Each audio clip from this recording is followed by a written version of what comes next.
matin, un groupe d'artistes a investi un coin de rue dans le quartier Hochelaga-Maisonneuve à Montréal, à l'intersection des rues Ontario et Valois. Ces artistes font de la résistance.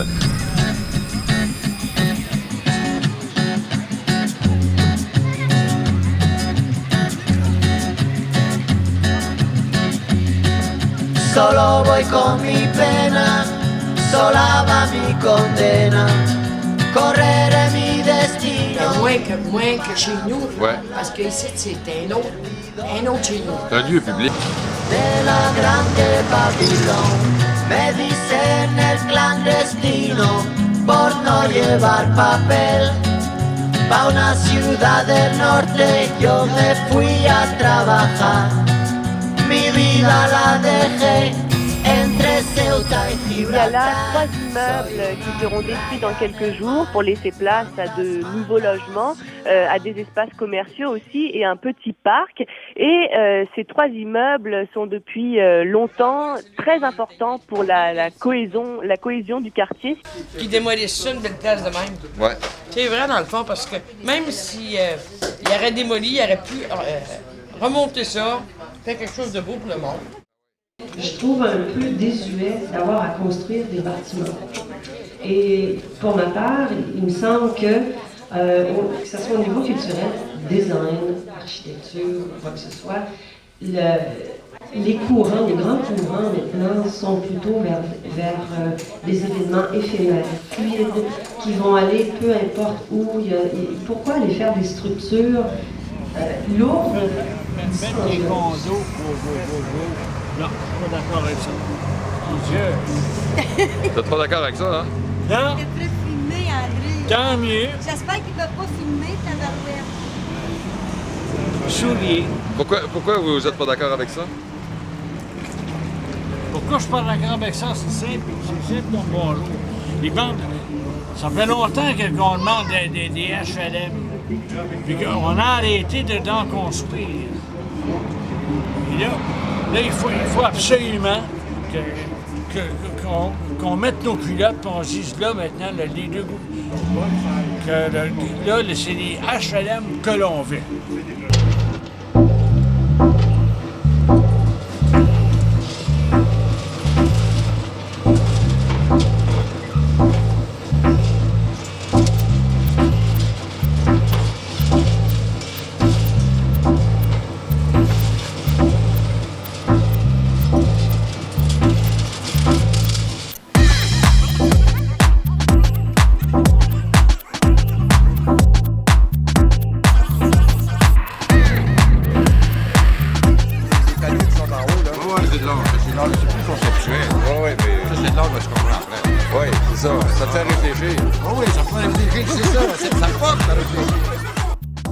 Cet événement-là avait comme objectif, selon ce que moi j'ai compris,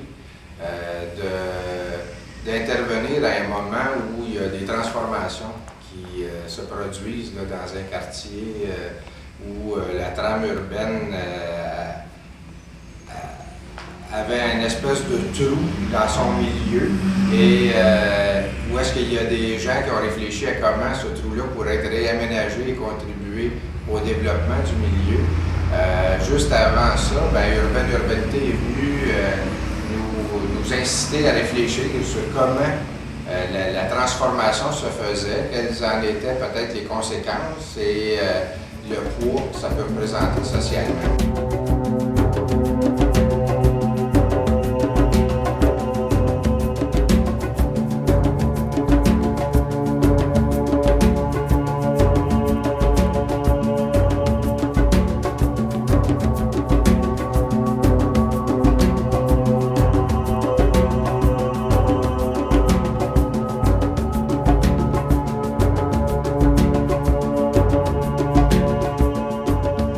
Silencieuse.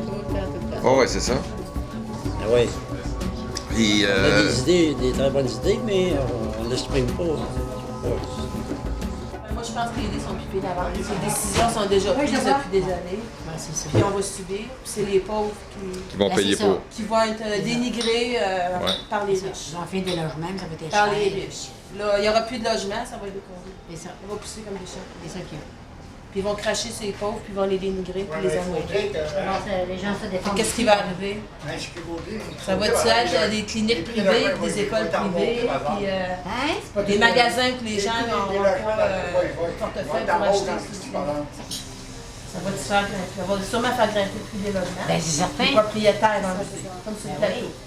Les vieux logements avec 20 couches de peinture, des vieux robinets, un petit toit et demi, 500 $. Les gens ne sont pas capables de payer. Les étudiants vont les où? C'est ça. Les personnes âgées. C'est ça que je dis, moi. Les mamans monoparentales avec des enfants. C'est pas à zéro tout d'un coup, là. Non, mais ça va se faire tranquillement. Mais les gens s'éveillent, les gens n'acceptent pas toutes ces choses-là. Il y a des pétitions. Il ne faut pas lâcher ça, il ne faut pas lâcher.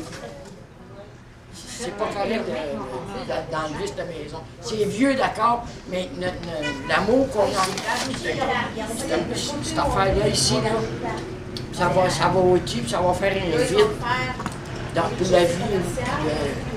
Oui, mais c'est ça le changement. Hein?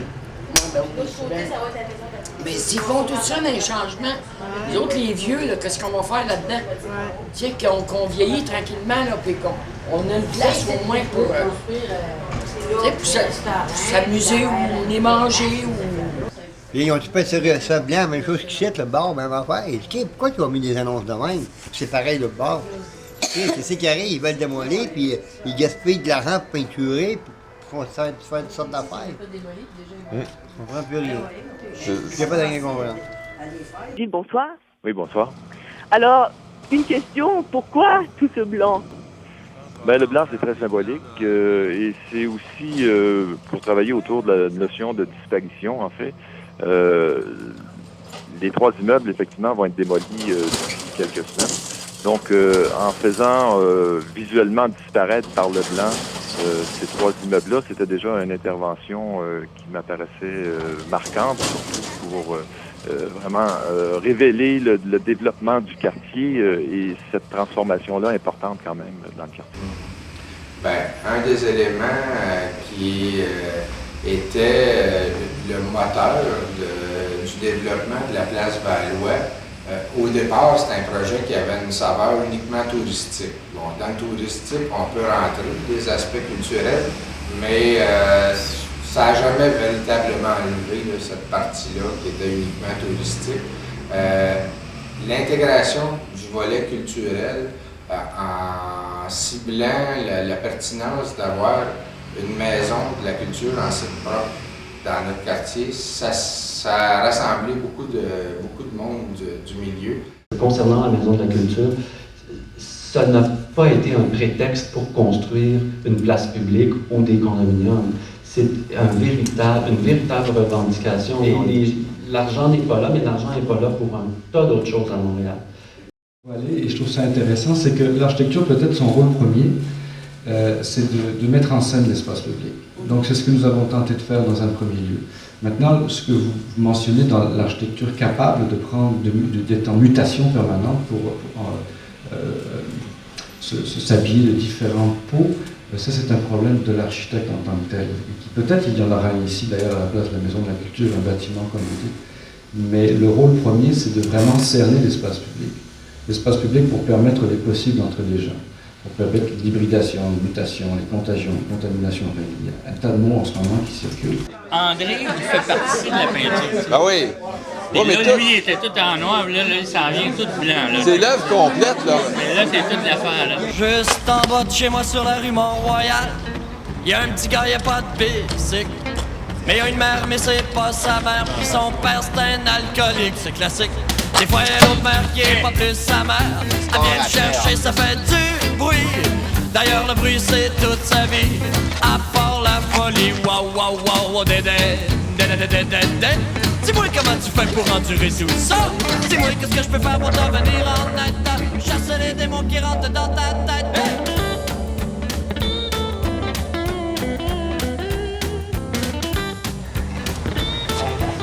La ligne white, la peinture, là.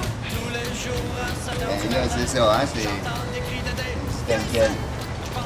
Et avez-vous, c'est ça, c'est vraiment aussi en mémoire à ce peintre-là qui a plein inspiré des joueurs du Canadien, du hockey.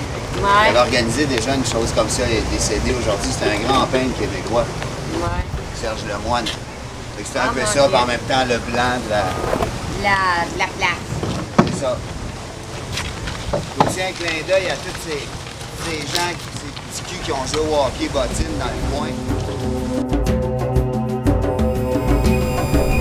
Est-ce qu'il y a d'autres gestes qui ont été posés par les artistes, Catherine? Oui, Jacques, il y a des jeunes du quartier d'Hochelaga Maisonneuve qui ont pris des photos des résidents du quartier et les photos sont affichées sur les parois des immeubles.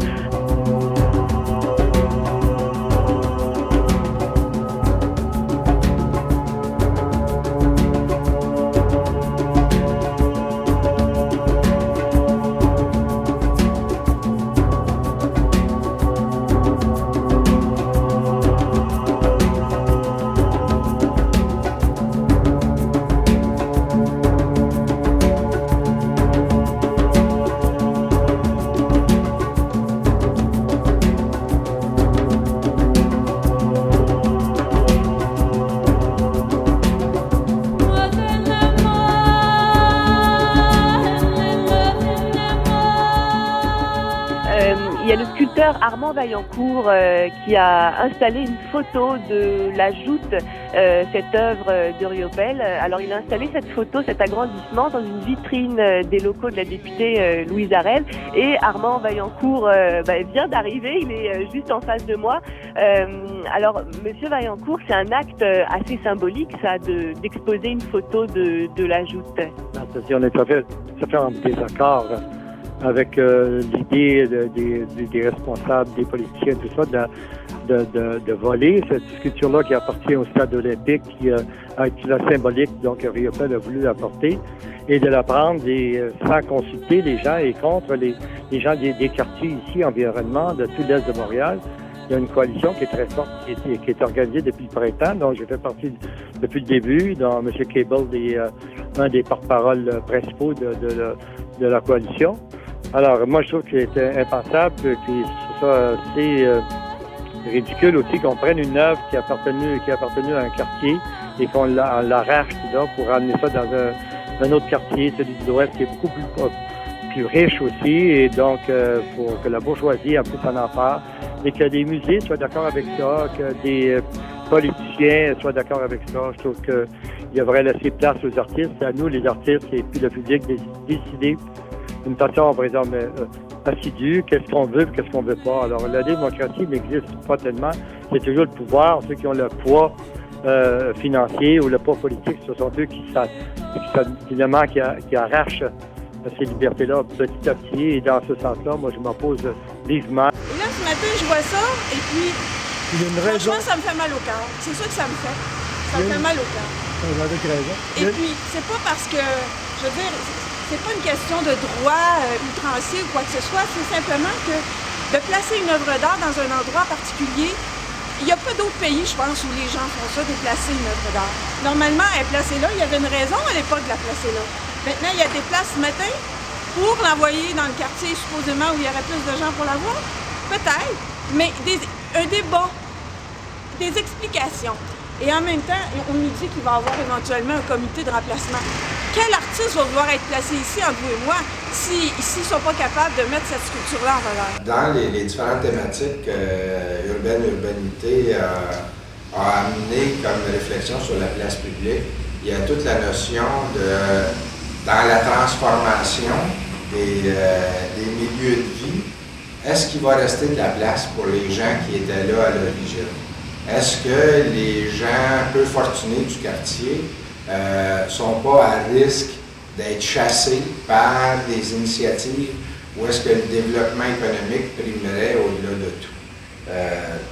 Ce risque-là existe et ce qu'on appelle la gentrification, c'est un risque réel que les transformations amènent une hausse des coûts, une amélioration des lieux et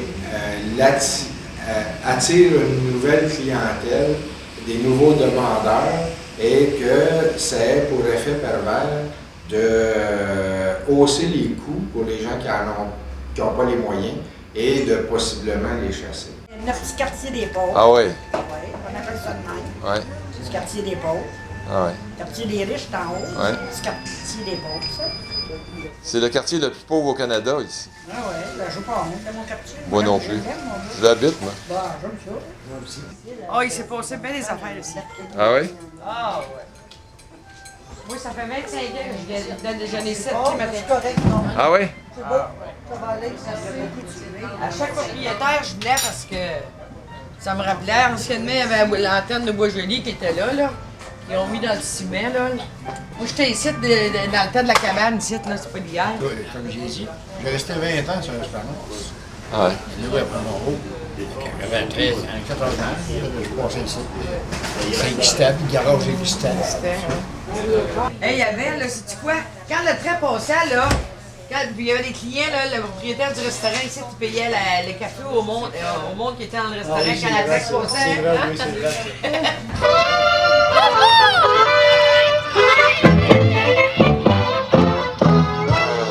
For the latest Valerinos Valentino, he had a Beano back in the balmy days. He knew every time you meet an icy creature, you gotta teach her hot-blooded Latin ways. But even Rudy would have felt the strain of making smooth advances in the rain. All this year I looked to Sunday Spain. Hey, viva España! I'm taking Effectivement, ça manque dans la ville des lieux d'expression. Moi, je travaille depuis au-dessus de 15 ans de l'espace public de façon artistique avec un chapeau d'artiste. Et j'ai créé plusieurs places à l'image du Speaker's Corner de Londres, dans la Hyde Park. Et je trouve que c'est une, si on peut appeler ça une formule, en tout cas c'est une façon d'entrevoir l'urbanité et de permettre justement aux gens, comme on fait ici cet après-midi, de s'exprimer. Et je trouve que c'est important et ça manque énormément dans notre société parce que tout le monde est cousu devant son téléviseur et ne fait que gober ce qu'on leur dit. À partir du moment où on est là en société, c'est un geste politique. Mais aujourd'hui, je déplore ce fait-là, c'est qu'on n'a plus le droit de faire de la politique en tant que telle de façon individuelle. De toute façon, la politique au niveau canadien, au niveau provincial, elle nous échappe complètement. Il reste peut-être un peu au niveau de la ville qui reste un peu de marge, mais très peu. À côté de moi, il y a une autre artiste qui participe à tout ce projet, c'est Joanne Chagnon. Elle est très engagée, c'est une artiste qui fait toutes sortes de choses pour son quartier. D'ailleurs, elle travaille pour un organisme du quartier qui s'appelle Le Carré. Et Joanne Chagnon a carrément investi le restaurant La Belle Gare Valois. Alors, Joanne, qu'est-ce qu'il représente finalement ce restaurant-là pour les gens d'ici, pour les gens du quartier? Bien, je sais pas si je devrais vous parler en tant que Joanne ou en tant qu'Irène, le personnage fantôme que j'ai créé pour l'occasion. En partant sur la thématique du blanc, donc la mémoire fantôme, j'ai voulu créer donc ce personnage qui revient dans le quartier pour revoir qu'est-ce qui se passe et qu'est-ce qui change et quel est l'avenir de ce quartier. Alors, on mêle donc présent, passé et futur. La notion aussi alimentaire est très importante dans le quartier. On parle beaucoup évidemment de logement parce que l'enjeu du logement est très important avec la démolition et l'alimentaire est un autre des enjeux importants. Alors ça nous permettait de mêler les deux. Dans ce restaurant qu'on veut un lieu convivial, donc où on sert du gâteau blanc, les gens viennent et là ils s'assoient, on échange et on parle du quartier, de ce qu'on aime du quartier et qu'est-ce qu'on entrevoit comme changement. S'il n'y avait pas l'argent à faire une maison de la culture, il construirait des commerces et des logements. Ben, c'est exactement ça. Ben, tu savais, les taxes vont augmenter, c'est tout. Ça. Les loyers vont augmenter. C'est toi qui vas, c'est toi, c'est moi, c'est lui C'est qui va ça. payer. Ah ouais. Que l'urbanité ait provoqué autant de réactions, c'est un témoignage pour moi là, de cette force-là, mais cette force avec ses propres limites. Donc, il faut voir à apprendre l'expérience comme celle-là. En tout cas, moi-même, ça m'a questionné sur mon ouverture et ma capacité d'accueil par rapport à une vision différente. Et je pense en tout cas que je suis capable de vivre très bien avec des opportunités comme ça qui, j'ai perçu en tout cas là-dedans l'occasion de réfléchir, de pousser plus loin ma pensée puis de voir est-ce que mon travail est aligné correctement, est-ce qu'il y a des bouts qui ont manqué, est-ce qu'il y a des morceaux qu'on a échappés, qui feraient en sorte que ça mériterait que le projet soit réfléchi de nouveau. Il y en a qui veulent en donner de l'amour, même qui sont vieux. Mais le monde, c'est quand ils te voient, il y a des jeunes qui nous voient, c'est des vieux. On n'a pas le droit de vivre, nous autres. Il y a rien que les jeunes qui ont le droit de vivre. Puis nous autres, on aime à vivre, puis on aime que le monde sache qu'on veut vivre plus. Oh, tous les jours à 7h du matin, j'entends des cris de Dédé. Viens ici! Je pense que Dédé c'est un fils de putain. On le traite comme un chien. Et puis y a l'autre sous l'oncle qui gueule après lui. Une chance qu'il est pas là l'après-midi. Ça fait que Dédé va jouer dans ruelle avec les poubelles. Wow, wow, wow, wow, Dédé, Dédé, Dédé, Dédé. Dis-moi comment tu fais pour endurer tout ça. Dis-moi qu'est-ce que je peux faire pour te venir en aide. Chasser les démons qui rentrent dans ta tête. Hey!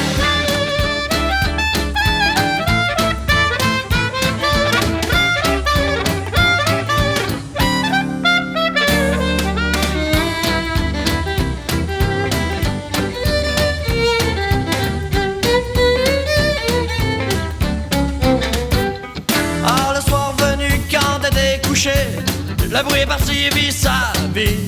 Entre deux couverts pis son vieux toutou. Enfin le monde est doux.